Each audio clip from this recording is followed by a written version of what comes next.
Bom dia. Quando falam para você dar uma aula assim e falam que não, porque foi a melhor aula, cria uma certa expectativa, né? Vamos jogar lá embaixo essa expectativa e vamos esperar que pela graça de Deus flua natural. Vamos orar para começar? Deus, santo é o Senhor, ó Pai, nós te agradecemos, ó Deus, porque pela tua graça, ó Pai, pelo teu amor por nós, o Senhor nos traz à tua casa, o Senhor nos traz à tua presença, o Senhor se importa conosco, o Senhor nos ama. Nós queremos aproveitar esse momento, ó Deus, para louvar ao Senhor através do estudo da tua palavra, ó Deus, da reverência a ti, ó Pai, através do teu ensinamento. E nós imploramos ao Senhor, ó Deus, que o Senhor nos ajude a entender a tua palavra. Nos dá um momento de extremo prazer, ó Deus, na tua palavra. Em nome de Jesus. Amém. Bem, como o pastor comentou, no pequeno grupo a gente tem feito uma série de estudos em cima do livro de Provérbios. Aliás, até já fica o convite aqui. Essa semana agora tem reunião, vai ser na casa da G e do Francisco. Eles falaram que querem receber todo mundo possível lá, né, G? Quanto mais gente couber lá dentro, melhor. E aí é o seguinte, por que a gente está estudando Provérbios? Provérbios ele é um livro extremamente prático. E o tema principal do livro de Provérbios é o temor ao Senhor. E aí a gente normalmente lembra daquela passagem que fala que o temor do Senhor é o princípio da sabedoria.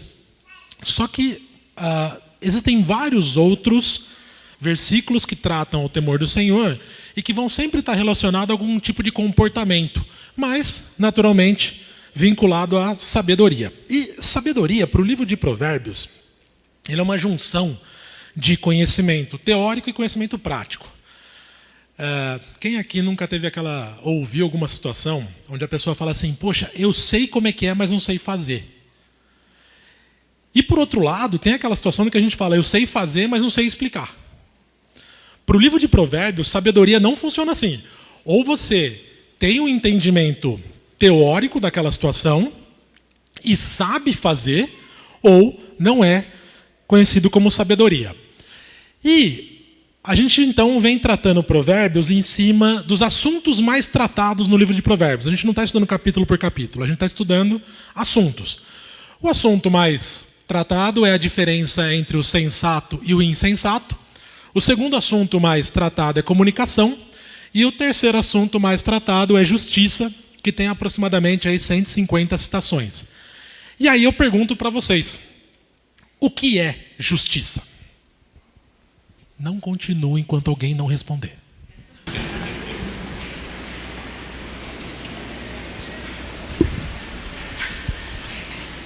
É o oposto de injusto, de injustiça.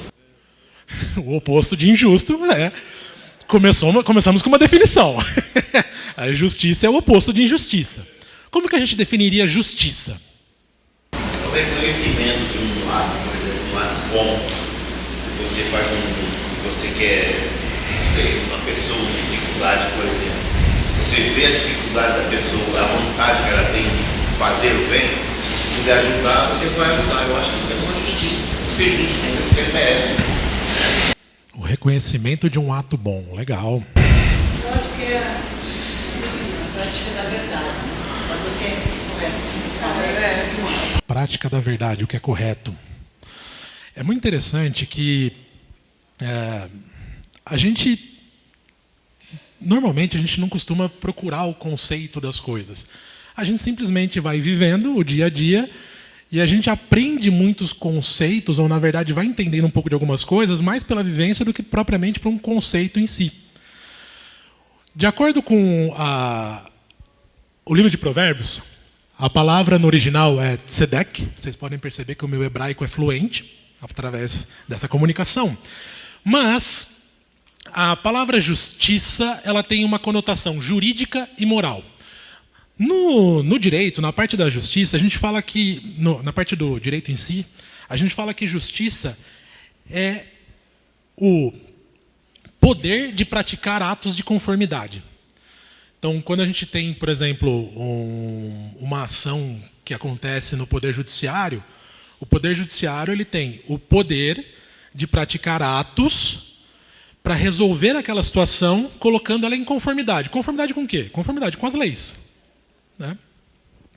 Já no aspecto moral, a justiça é um comportamento também de conformidade para a harmonia social. Então, o que a gente tem aqui é que justiça ele sempre vai ter uma conotação de estar em conformidade com algo. Para o cristão, a gente tem a conformidade nas Escrituras, através do próprio Cristo e através do próprio Deus. E aí eu queria, por favor, que alguém abrisse num desses textos e lesse para nós as passagens. O primeiro texto ali é Provérbios 1, de 1 a 5. O segundo texto está em 1 Pedro 2, 21. E o terceiro texto em Levíticos 19, 1 e 2. Então, Provérbios, capítulo 1, versículos de 1 a 5. Quem achou, pode ler.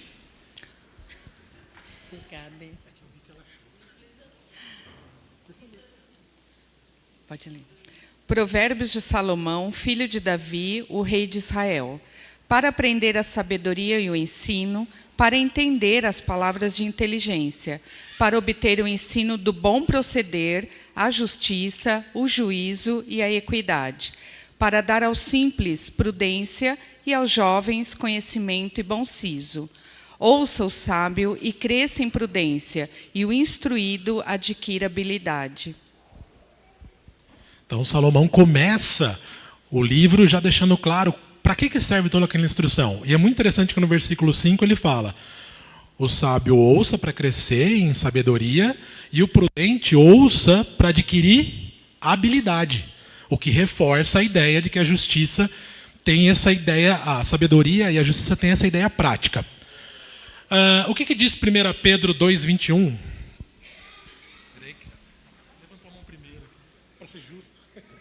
Pois melhor lhes fora nunca ter conhecido o caminho da justiça, do que após conhecê-lo voltarem para trás, apartando-se do santo mandamento que lhe fora dado. 2 Pedro. 1 Pedro. É primeiro. É 1 Pedro. 2:21. Porquanto para isto mesmo foste chamados, pois que também Cristo sofreu em vosso lugar, deixando-vos exemplos para seguirdes os seus passos. Então, quando o texto fala que Jesus deixou exemplo para seguir os passos, ele deixou uma conformidade, ele deixou um padrão para ser seguido. E Levíticos 19, 1 e 2? Disse o Senhor a Moisés: fala a toda a congregação dos filhos de Israel, e diz-lhes: santos sereis, porque eu, o Senhor vosso Deus, sou santo. Então, quando Deus fala ao seu povo, sede santos como eu sou santo, ele está dando um padrão, uma conformidade para que todo cristão siga, e isso é o meio ao qual nós podemos aprender um pouco sobre justiça. O livro de Provérbios ele vai trazer uma série de condições, não condições, mas uma série de situações onde você pode entender a aplicação da justiça. Eu separei só 4 deles aqui, para até ser uma coisa mais dinâmica, mas o que acontece é que a gente vai sempre olhar, o livro de Provérbios ele sempre traz a ideia de justiça vinculada a algum comportamento. Ela não tem só noções abstratas, ela tem noções diretas e práticas. Então o que a gente vai ver aqui é como que a justiça é tratada em Provérbios como caminho de vida, no falar e no agir, nas relações e no juízo, em negócios e trabalho. Todos os versículos práticos, e de novo eu vou pedir para que todo mundo vá abrindo e vá caçando os textos para ficar mais fácil. Então, primeiro ali, como caminho de vida. Provérbios 11, 4 e Provérbios 12, 28. Provérbios 11, 4, Provérbios 12, 28. Provérbios 11, 4. Provérbios 12, 28. 11:4. As riquezas de nada aproveitam no dia da ira, mas a justiça livra da morte. Pode passar para a sua cônjuge. É 12:8? 28. Na vereda da justiça está a vida, e no caminho da sua carreira não há morte. Olha só que interessante. Uma das coisas que o texto de Provérbios vai tratar, quando a gente fala que a justiça é o caminho da vida, é que o comportamento do cristão aqui, ele reflete a vida na eternidade também. Então, a despeito de tudo o que aconteça, o meu comportamento como cristão, dentro desse caminho de vida, ele deve refletir o que eu já espero viver na eternidade. Eu não espero necessariamente, enquanto cristão, nos meus atos, para que eu pratique justiça ou que eu viva a justiça somente na eternidade.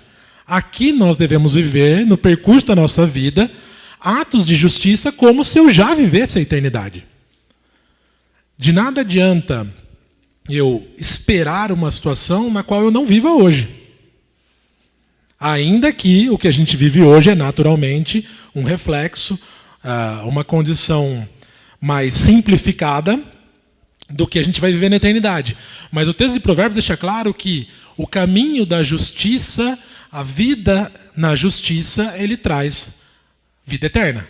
Ao passo que, naturalmente, não andar nessa justiça faz com que a gente só encontre morte no fim do caminho. Provérbios 12, 17, 16, 13 e 21, 28. 12, 17.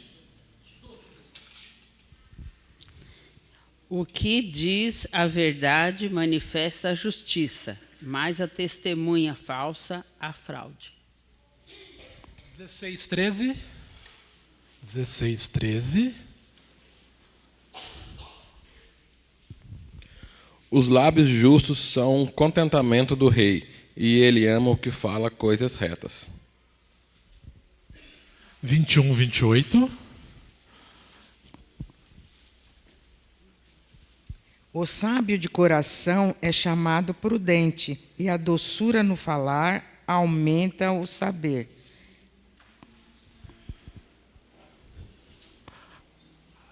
Para o livro de Provérbios, A testemunha falsa perecerá, mas a auricular falará sem ser contestada. por favor, de novo. A testemunha falsa perecerá, mas a auricular falará sem ser contestada. Obrigado. Para o livro de Provérbios, a fala é sempre um componente muito importante. Tanto é que a gente viu lá que a comunicação é o segundo assunto mais falado. E os textos eles deixam bem claro que é necessário, é essencial que exista integridade no falar. E aí, até uma coisa que é interessante, quando, bem, eu sou advogado, né, e quando você vai numa ação judicial, numa audiência, você tem os advogados, você tem o juiz, você tem as partes que estão envolvidas numa discussão e você tem as testemunhas. Via de regra, todo mundo pode mentir, menos a testemunha. Isso é quase que um consenso no direito. Os advogados podem mentir o quanto quiser, as partes podem mentir quanto quiser, mas a testemunha não pode mentir. A testemunha é a única que é advertida numa audiência de que ela pode ser presa por falso testemunho. O quanto esse conceito de testemunhar é importante para a ideia de justiça. Por isso que a gente também é chamado de testemunhas de Cristo. É essencial que o cristão tenha na sua fala a mais pura verdade. Só que o texto de Provérbios ele vai trazer uma ideia um pouco mais interessante ainda sobre isso. Que ele fala que, no capítulo 16, versículo 13, ele fala que o rei se alegra com essa fala verdadeira.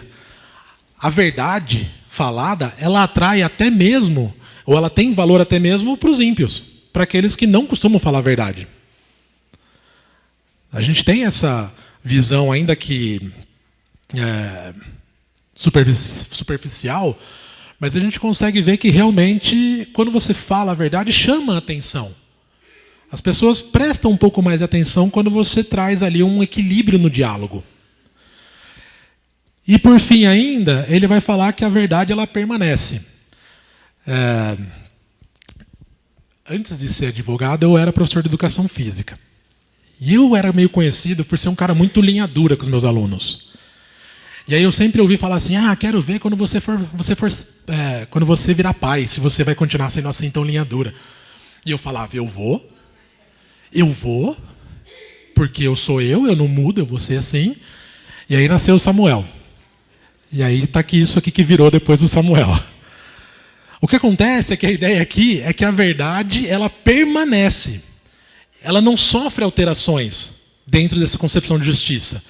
Diferente do que a gente vê por aí hoje, que um dia está preso, outro dia está solto, um dia tem um tipo de julgamento, outro dia tem outro, a ideia é que a justiça ela siga um padrão. Ela se autossustenta.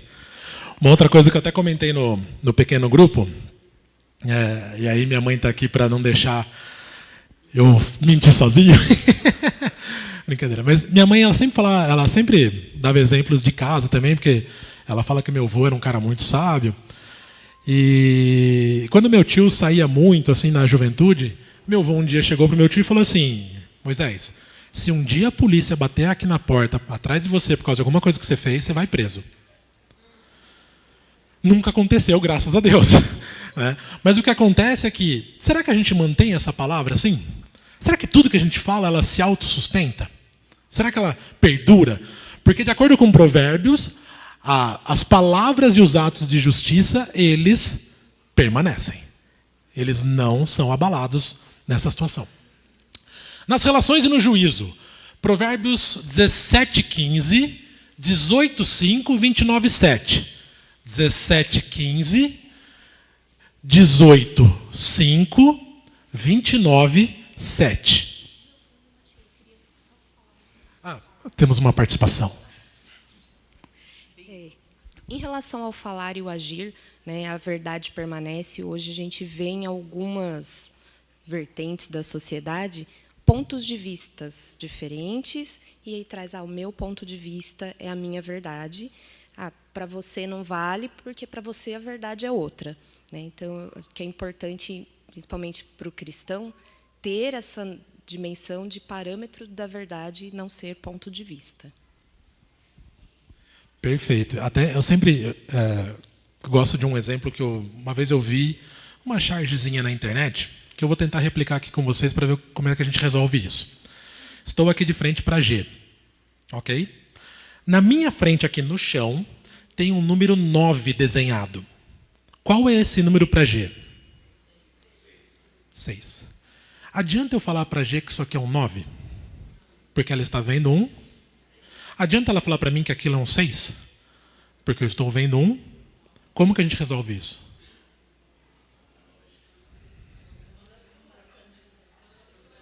Muda ela para o meu lado. Isso é o que a gente costuma fazer na sociedade. A gente tenta trazer o outro para o nosso ponto de vista. E isso parece ser super coerente, porque eu trago a pessoa para ver e eu falo, olha, G, não, olha, do meu lado aqui é um 9. Do lado dela, ela fala, não, Tiago, olha, é um 6. Só que eu posso continuar acreditando que é um 9, ela pode continuar acreditando que é um 6 e não muda nada. Nessa charge que eu vi, a solução, essa é a solução do cristão, ele deveria olhar e falar assim, G, foi você que desenhou esse número no chão? Ela vai falar, não. Eu vou falar, eu também não desenhei. Vamos procurar quem desenhou para saber se é um 6 ou se é um 9. Porque o ponto de vista não é necessariamente o ponto de vista de Deus.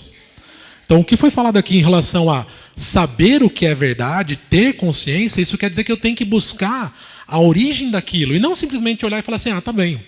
A G fala que é um 6, eu falo que é um 9 e pronto, acabou. Deixo ela lá com o pensamento dela e eu fico aqui com o meu pensamento. E isso que a gente fez? Parou de ter uma comunicação efetiva e não resolveu o problema. Então, essa ideia de que pontos de vista é o que a gente mais vê na sociedade hoje, isso é fato. E as pessoas usam isso até para evitar conflitos. Não estou falando se é bom ou não evitar esses conflitos, mas a questão é, isso não traz justiça, isso não traz a sensação de verdade. 17, 15, 18, 5, 29, 7. Temos até mão erguida agora.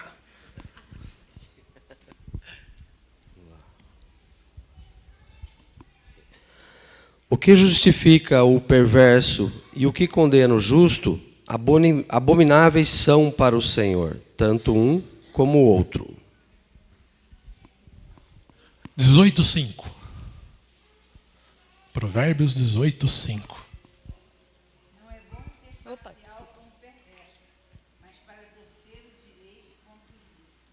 29:7.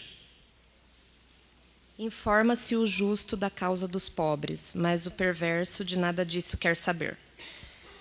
A gente está num período em que o óbvio precisa ser dito. Deus odeia injustiça. Deus odeia injustiça. Não importa o que se diga, não importa a roupagem que se dê, não importa o ponto de vista, Deus odeia a injustiça. Só que, principalmente nessa questão de relações,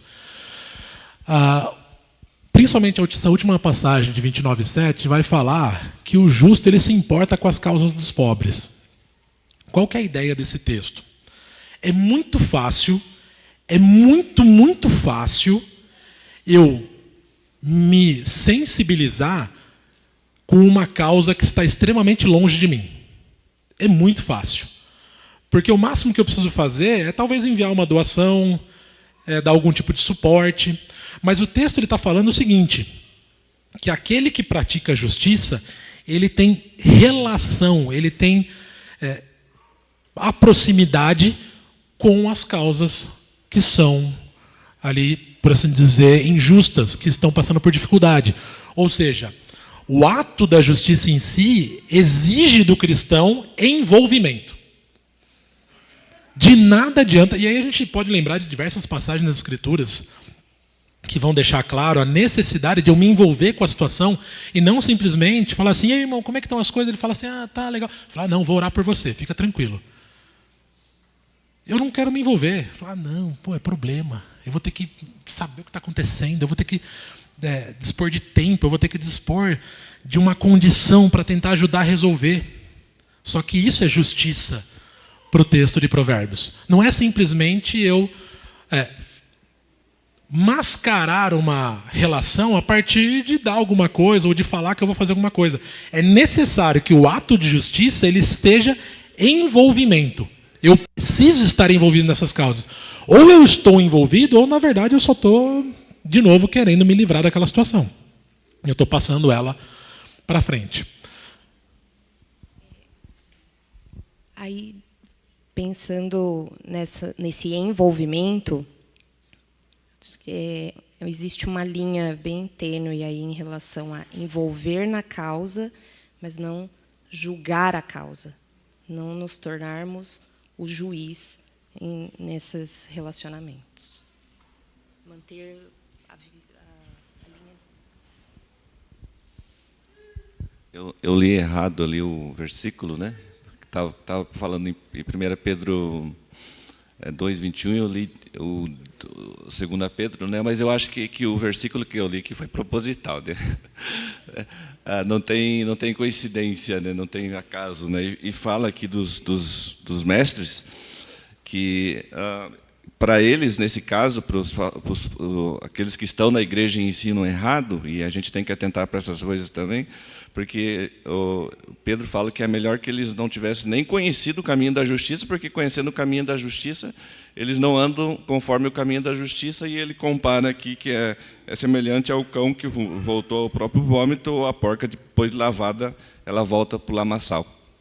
E quando a gente olha para a justiça, e a justiça, eu lembrei também de um artigo que, alguns anos atrás, eu escrevi sobre o anel de Gizés, que ele acha um anel, e aquele anel tem a capacidade de deixar ele invisível, né?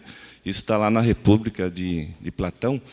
E Platão falando do homem justo, é a ideia da balança, né? Do equilíbrio, da equidade, da ser razoável em todas as coisas. E aí o homem justo é aquele que desenvolve virtudes. A virtude da coragem, a virtude da temperança e a virtude da sabedoria. Então, acho que nós temos que olhar para esse lado também, dentro do nosso contexto como cristãos, e a partir do momento que nós temos o conhecimento da justiça, nós temos que ter temperança, temos que ter coragem e sabedoria para viver conforme o mandamento e a lei de Deus. Porque se a gente tem conhecimento e a gente não segue, a gente fica aqui como o cão que volta para o próprio vômito e a porca depois lavada que volta para o lamaçal. Aproveitando esses dois ganchos, quando eu falei aqui no começo, né, que Deus odeia injustiça, os textos vão falar bem constantemente sobre a questão de balança. E por uma questão até de convivência social, é muito normal um pouco disso que o Silvério falou. A gente, muitas vezes, deixa de praticar essa justiça dentro das igrejas de forma coerente por causa que falta essa coragem. Por exemplo, eu lembro quando eu era pequeno, era comum nas igrejas terem no hall de entrada, no mural, a comunicação do conselho sobre todos aqueles que estavam em disciplina. Passado um tempo, só ficou no mural aqueles que estavam em disciplina por causa de sexo fora do casamento. Passado um tempo, nem tem mais essa comunicação. Eu não estou falando se isso é bom ou se é ruim, mas a questão é que, quando a gente para de olhar para dentro da própria igreja, a gente está fazendo duas balanças.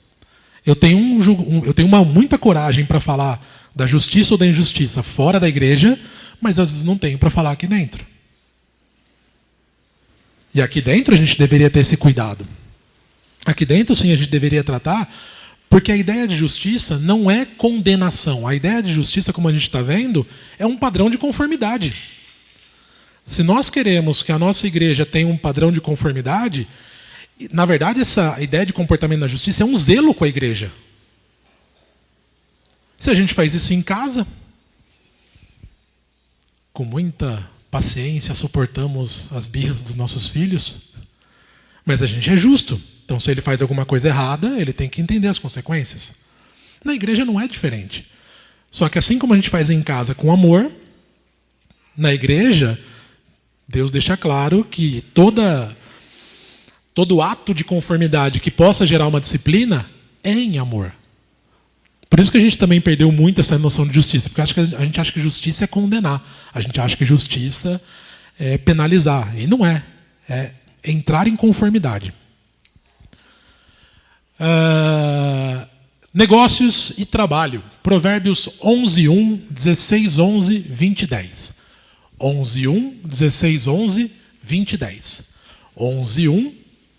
Não achei não, Thiago. Tá achando.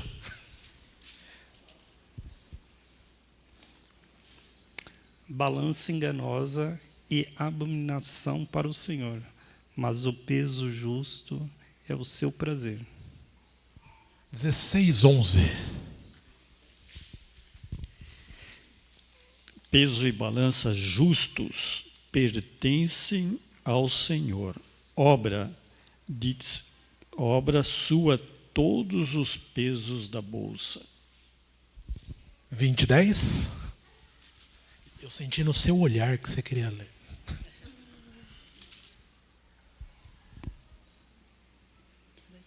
Dois pesos e duas medidas, uns e outras são abomináveis ao Senhor. Bem, aqui ele tem um reforço dessa ideia de que Deus odeia injustiça, mas as passagens elas vão ter uma conotação específica com fraude e incoerência. A gente vive numa sociedade de padrões financeiros muito difíceis de entender. Cada dia surge uma nova orientação sobre tributação, e aí, para quem tem empresa é um tipo de tributação, para quem é CLT tem outro. E muitas vezes a gente não faz a mínima ideia do que está acontecendo ali. Independente disso, o texto chama a atenção para que do nosso lado não exista incoerência. Então, se você vai declarar o seu imposto de renda, não seja incoerente. Não faça uma balança diferente. Esse é o seu ato. Você, como ato de justiça, é não promover nenhum tipo de fraude e incoerência disso. E aí, o texto 16:11 fala que todas as moedas no bolso são obras do Senhor. Cada centavo que você recebe é uma ação justa do Senhor. É Deus que programou tudo isso para a sua vida. Então, nada mais justo de que você recebendo de forma justa tudo aquilo que Deus te deu, que você pratique atos de justiça com todo o valor que Deus te deu. É só para jogar no ar, assim, né? O dízimo a gente dá do líquido ou do bruto. Dependendo do mês, você faz essa conta, né? Fala, não, poxa, esse mês aqui vai no líquido, esse mês vai no bruto. A gente dá um monte de desculpas, a gente dá um monte de justificativas para que a gente possa manipular o dinheiro da nossa vida e como a gente trata ele. A Bíblia fala e deixa bem claro que Deus abomina a fraude e a incoerência e que todos os detalhes comerciais são regulados pelo Senhor. Então, Deus sendo um Deus justo, o que Ele te deu é justo, o que você faz com aquilo tem que também ser um ato de justiça. Basicamente, essa aqui foi a ideia de o que tratar em relação à justiça. Percebam que a gente basicamente não falou de injustiça e a gente não falou de como que a gente analisa aquelas coisas para fora. A gente está falando para dentro. A gente está falando individualmente. O texto de Provérbios é muito interessante nesse ponto, porque ele sempre vai chamar a atenção dos comportamentos, não para que eu analise o do próximo, mas para que eu analise o meu. A primeira régua, por assim dizer, que eu tenho que olhar é da minha vida com relação a atos de justiça. De nada adianta eu reclamar de atos de injustiça fora, se a minha vida não reflete atos de justiça. Né? Mas, naturalmente, a gente vai chegar nesse ponto, né? Qual que deve ser o comportamento do cristão frente à injustiça? A gente vai ver 2 exemplos aqui de Jó e de Abacuque. Mas antes disso, pergunta. A gente diria que a gente vive em tempos injustos hoje? Vocês diriam que sim? Quase que unânime, todo mundo está dizendo sim. Pelo que a gente viu, justiça é estar em conformidade, certo? A conformidade que a gente crê é a conformidade das Escrituras, é a vontade de Deus. Se a gente está falando que a gente vive em justiça, então a gente estaria falando que a vontade de Deus não está em conformidade? Não é uma coisa para se pensar? O que é injustiça que a gente diz viver? O que é justiça que a gente diz esperar? Quando a gente fala do comportamento do cristão frente à injustiça, a gente tem que olhar por esse prisma. Porque o ato em si, é claro que a gente vai ver uma série de injustiças. Das mais diferentes possíveis. Mas quando a gente olha do prisma divino, a gente tem que saber muito bem que não importa o que esteja acontecendo, Deus está no controle de todas as coisas. Então, ainda que visivelmente a gente consiga perceber atos de injustiça, está em conformidade com a vontade de Deus. Está indo para o caminho que Ele tem e o que Ele tem de destino para tudo isso. Recentemente eu terminei de ler um livro que chama O Problema do Mal no Antigo Testamento, o caso de Abacuque. É de um pastor chamado Luiz Saião. Ele é um pastor batista e ele faz uma análise do livro de Abacuque e de todo o conceito de mal no Antigo Testamento. E eu queria ler um trecho para vocês que tem muito a ver com o que a gente está falando aqui. Que ele fala o seguinte: apesar de toda possível frustração, o profeta busca a resposta em Deus. Uma nota legal que o autor faz é que é o seguinte: de todos os livros dos profetas, somente Naum e Abacuque começa diferente dos demais. Todos os demais livros proféticos, eles vão começar o seguinte: veio a palavra do Senhor ao profeta, e aí ele vai discorrer ali qual foi a palavra do Senhor. Naum e Abacuque começa com sentença do Senhor. O que mostra que são 2 profetas que eles têm muito mais descrições de injustiça e penalidade nos seus livros do que nos demais livros proféticos. Sabemos que Deus é o fundamento de toda a estrutura de pensamento do povo judeu, especialmente nos tempos bíblicos. Assim, não se pode esperar que qualquer elemento aparentemente fora do controle receba uma explicação fora do conhecimento de Deus. Portanto, não existe ruptura com Deus por causa da experiência do mal, nem do pecado, nem enquanto sofrimento. Não há sinais de ateísmo, dualismo ou politeísmo como tentativa de resolver o conflito. A resposta tem que estar em Deus. Esse é o primeiro comportamento do cristão frente à injustiça. Ele busca a resposta em Deus. Não existe explicação social, não existe explicação filosófica, não existe... Deixa eu mudar. Você pode conjecturar essas explicações, você pode utilizar isso como uma forma de um certo tipo de raciocínio.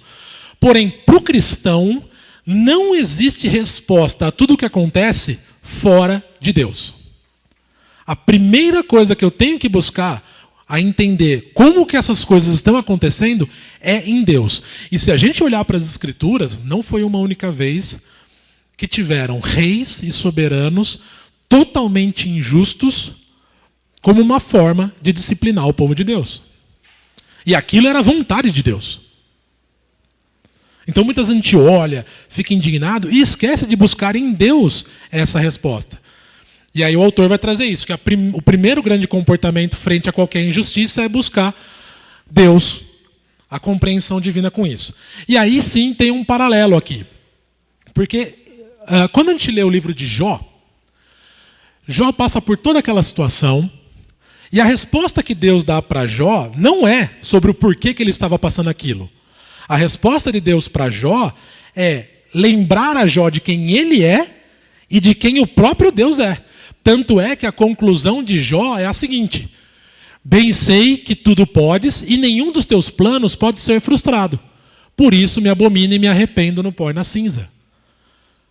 A conclusão de Jó, frente ao que ele passou, deixou de ser entender aquilo, mas sim de entender que Deus é soberano, aquela é a vontade de Deus, Deus pode tudo, nenhum dos seus planos pode ser frustrado, e aí ele se arrepende naturalmente dos seus comportamentos frente àquilo. Essa é uma das respostas que a gente tem, é um dos comportamentos que a gente tem frente à injustiça.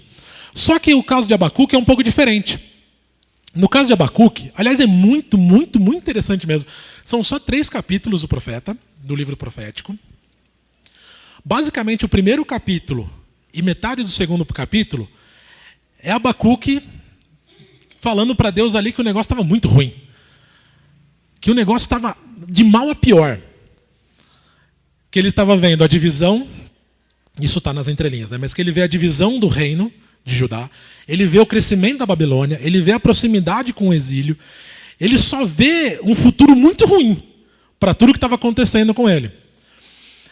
A segunda metade do capítulo 2, Deus vai falar para Abacuque de uma esperança futura. Deus não se apresenta como Deus, como ele fez para Jó. Deus não dá uma resposta para aquela situação, como ele fala para alguns outros profetas. Ele simplesmente fala o seguinte: olha para o futuro. E aí eu queria ler um outro trecho, que fala assim, o versículo 4 do capítulo 2 de Abacuque, que é o texto fundamental do livro, aparece como uma resposta de Deus à queixa de Abacuque. O justo é uma resposta concreta e prática da parte de Deus com respeito ao problema do mal. Isso quer dizer que a questão do mal não é tanto teorética ou teológica, mas sim vivencial. A esperança de uma sociedade melhor sem injustiça está na figura do justo. Ele pode não ser a resposta divina para todo tipo de mal, mas o justo que encarna a prática do bem é a resposta contra o mal ético praticado no mundo. Por isso que Abacuque, no versículo 4, vai falar: o justo viverá pela fé. Ele não teve resposta. Ele não sabe o que fazer frente àquela justiça, frente àquela injustiça. E a resposta que Deus traz à mente do profeta é que o justo viverá pela fé. Uma outra tradução para o versículo é: o justo viverá pela sua fidelidade. Isso dá uma outra conotação um pouco, porque dá a sensação de que a ideia de fidelidade é um ato contínuo, né? É o tempo inteiro eu sendo fiel para o que Deus tem me falado. A única coisa que Deus tem me falado é: cara, lá no futuro vai estar tudo resolvido. Então, para Abacuque, ele entende que Ele é a resposta concreta para a prática de Deus contra o mal ético e moral. A igreja de Deus, nós, cada cristãos, somos a resposta de Deus para a injustiça desse mundo. A gente fica esperando, às vezes, um milagre, ou fica esperando coisas mirabolantes. Só que a maior resposta que Deus tem contra a injustiça que nós vemos hoje é a nossa própria vida. Na semana passada ou retrasada, teve aquele atentado contra o Charlie Kirk nos Estados Unidos. E aí, para quem não viu, ele é um ativista americano, né, conservador, que ele acabou sendo baleado e morto. E assim, houveram muitas postagens em relação a isso, sempre falando o seguinte: vamos orar pela família do Charlie Kirk, vamos orar pela família do Charlie Kirk, vamos orar pelos Estados Unidos. E eu vi, não estou falando que foi a única, mas eu vi uma só postagem falando o seguinte: vamos orar pela família do Charlie Kirk e vamos orar pelo atirador. Porque essa é a orientação bíblica. Não é simplesmente amar os nossos amigos, amar os nossos próximos, mas é amar os nossos inimigos. Você pode odiar o governo que está aí, ore por ele. Porque a resposta de Deus para a injustiça social é a sua vida como cristão. Nós somos esses focos de justiça. Nós temos que parar para pensar e falar assim: cara, Deus, qual que é a tua vontade frente a isso? E como que eu devo me comportar frente a isso? Não é sair simplesmente gritando aos quatro ventos, às vezes é uma coisa mais simples. Não precisa ser necessariamente em relação a uma esfera federal. Pode ser dentro de casa. Mas o grande ponto é que a resposta que Abacuque tem talvez seja a melhor resposta para a nossa sociedade hoje, como cristãos, para que nós sejamos esses feixos de sanidade, de justiça, num mundo tão injusto.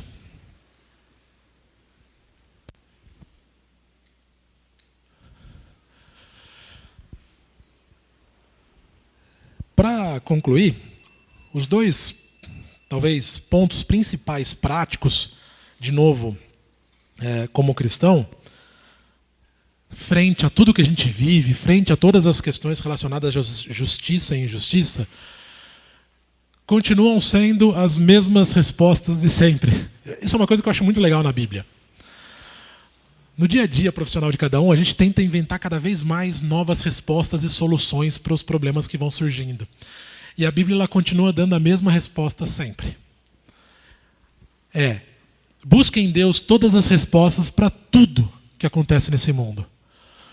Busque em Deus a resposta para tudo que acontece nesse mundo.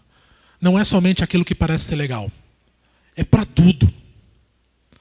Para tudo a gente tem que buscar em Deus a resposta. Vou fazer um paralelo bem simples e prático. Principalmente para os casados. Quando a gente pergunta para a nossa esposa, ou vice-versa, né? Amor, tá tudo bem? E ela só manda um tudo. A única forma de você saber é perguntando cada vez mais, é se envolvendo cada vez mais, é buscando cada vez mais informação com a sua esposa. Com Deus não é diferente. Eu olho para a sociedade e falo assim: Deus, me responde, e eu vou lá ler. E às vezes pode não ser na primeira lida. Continua lendo, continua orando, continua buscando em Deus. Não tome decisões, não tome posicionamentos sem antes ter extrema convicção de que aquele posicionamento é de Deus. Se não for de Deus, mas não tenha dúvida, está errado. Por mais lindo que pareça. Como que você vai saber se está errado ou não? Pelo que a gente viu no livro de Provérbios. Essa verdade, ela dura, ela se autossustenta. Essa verdade, ela realmente traz conformidade com a palavra de Deus. Essa verdade, ela realmente é da mentalidade divina para aquilo, não tem interferência minha, não tem interferência de outros conhecimentos. É Deus quem está colocando aquela resposta?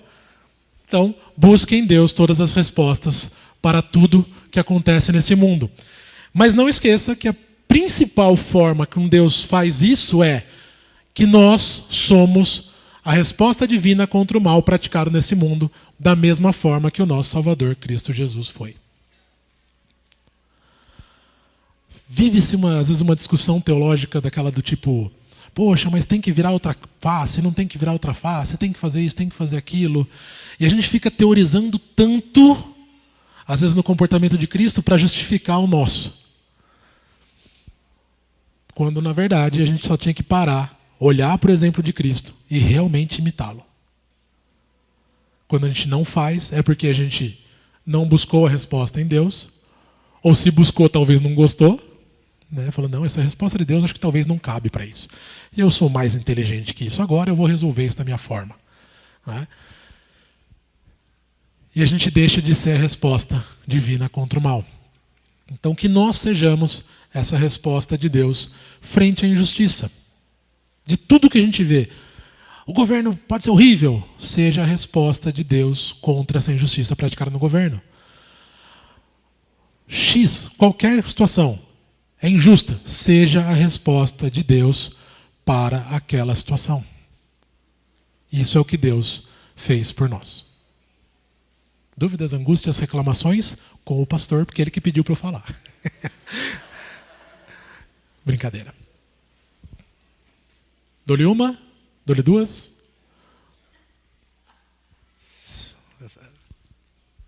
Essa questão do atentado, né? Quando você olha para o contexto do jovem de 22 anos, né?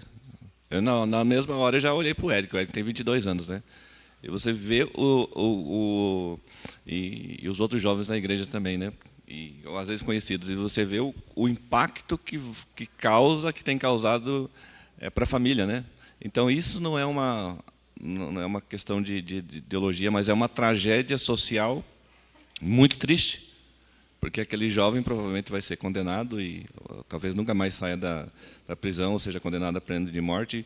E para a família que talvez tenha educado ele nos bons caminhos, algo nesse sentido a gente não sabe, né? Mas é uma tragédia muito grande. E quando a gente olha para o mal, a gente às vezes pensa que o mal é uma pessoa, mas não é. O mal é nossos atos, nossos comportamentos, que muitas vezes não são éticos, não são morais, e muitas vezes envergonham o próprio Evangelho de Cristo, né? Então é a partir desse princípio que a gente tem que ter essa sempre incumbência de lutar contra o mal, mas primeiramente essa luta tem que partir dos nossos próprios atos, do nosso próprio comportamento ético baseado na palavra de Deus. Isso que você colocou é bem legal, porque uma coisa que é fato, principalmente para a gente que tem criança em casa, ou para qualquer um que vive em sociedade, não é confortável entrar nessas discussões para você poder resolver as questões.